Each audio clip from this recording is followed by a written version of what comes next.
sapagkat hindi na niya naabutan ang dating Encantadia. Kalimutan na ninyo ang dating mga sangre at ang dating Encantadia sapagkat hindi na ninyo ito masisilayan muli.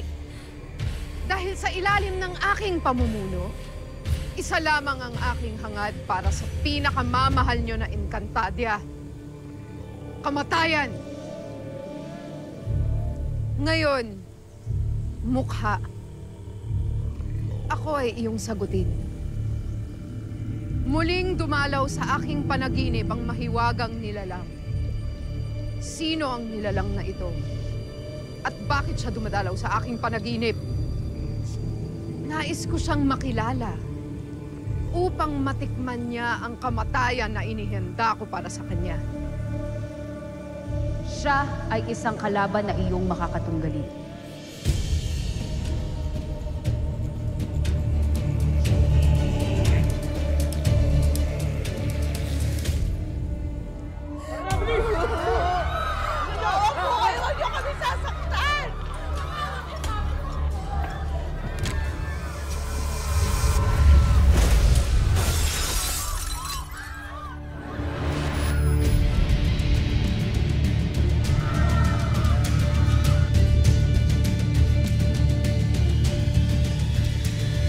May sarili ba silang hukbo, mukha?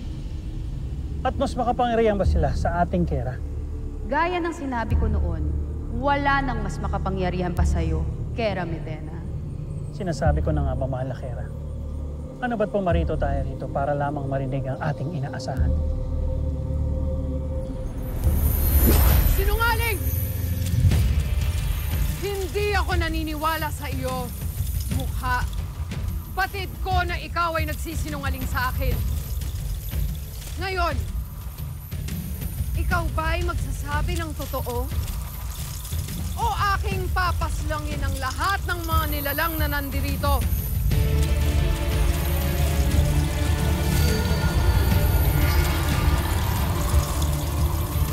Batid kong may mas malalim pang dahilan kung bakit sila nandirito.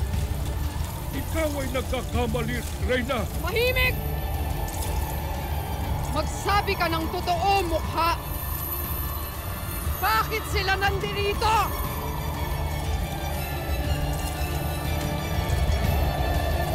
Tama ang isinambit ni Nunong Imaw. Nais nilang ipakita sa batang Adamian ang dating mga sangre.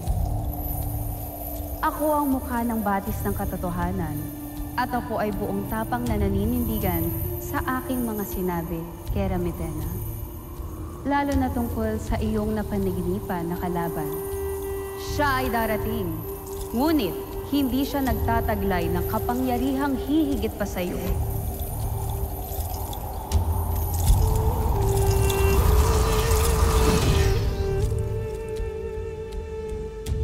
Panghahawakan ko ang iyong isinam.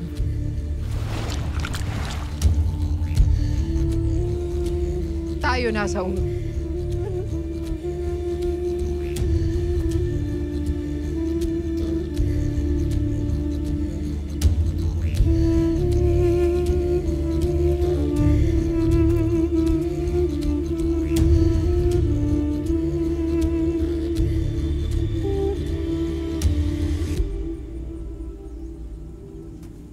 Salamat sa pagtupad sa iyong ipinangako, mukha.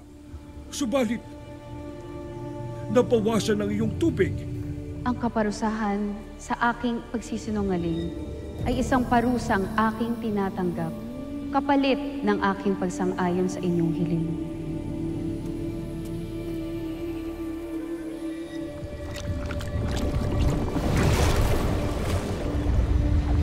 Hindi pa rin natin batid ang pagdating ng itinakda para rito sa Encantadia. Subalit sana'y habang wala pa siya ay makakita tayo ng iba pang may kapangyarihan para maging kakampi para matalo si Metena.